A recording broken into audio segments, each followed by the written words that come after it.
As much as it pains me to ever admit that I'm wrong, and I refuse to admit that I'm wrong, I have to come on here and say it. I, as well as most of the national media, if you listen to any of the pregame shows, any podcasts leading up to this week, everybody was saying that Colorado would not cover the 20-point spread that was given to them, that TCU was going to blow the doors off of them. And it was for very good reason.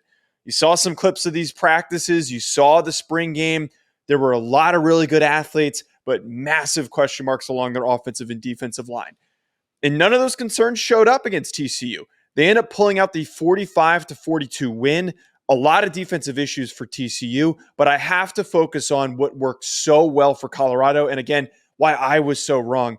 I was optimistic for the outlook for Colorado in their future. I was optimistic that in the next couple of seasons, they would start to continue to get better and better because I believe in Coach Prime. I believe in Deion Sanders as a head coach, having watched him and followed him when he was at Jackson State at the FCS level.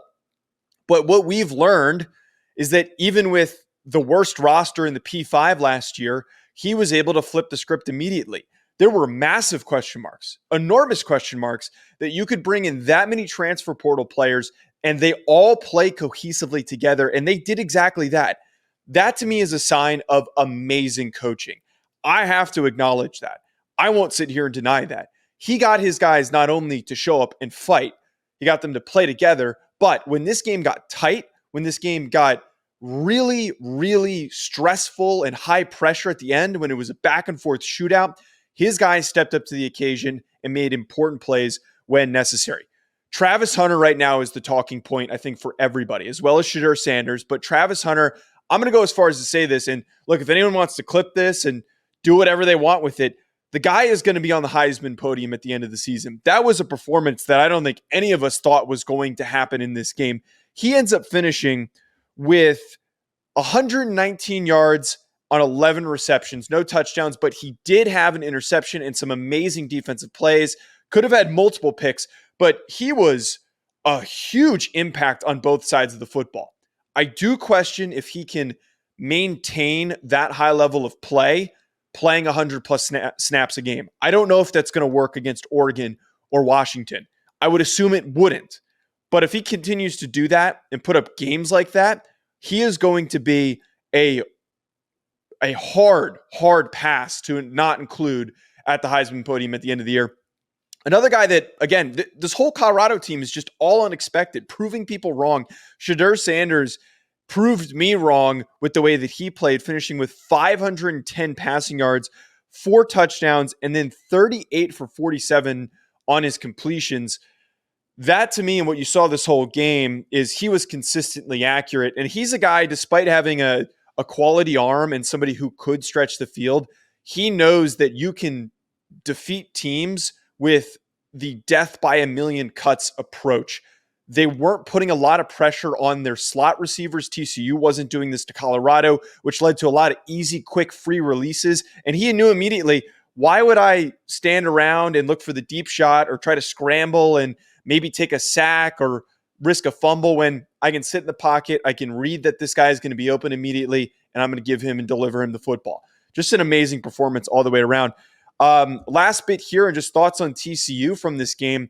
Man, the national championship hangover is real. They were fine offensively. I think that going up against Colorado's defense, like 42 points is kind of expected.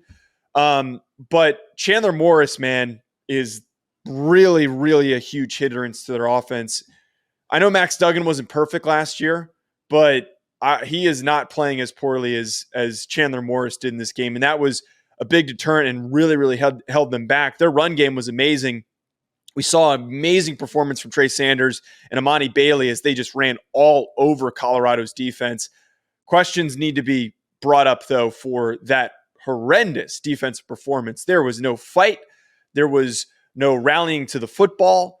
They had an opportunity to bully them up front, and I didn't see any of that.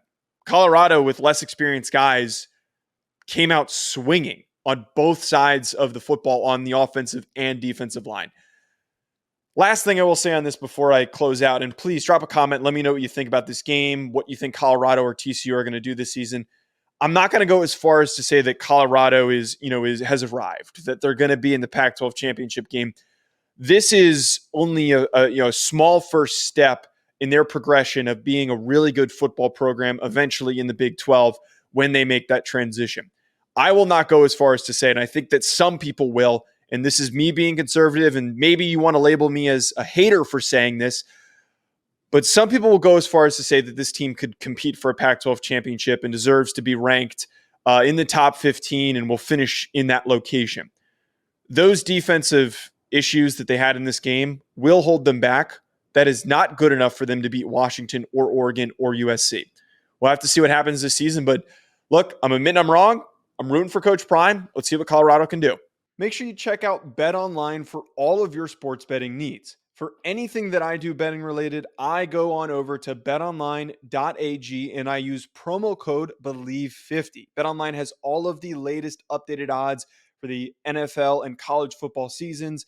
Anything you need, whether it's futures, live in-game betting, no matter what, your football betting needs are met at BetOnline. And again, make sure you use that promo code BELIEVE50, BLEAV 50 to get a 50% welcome bonus on your first deposit.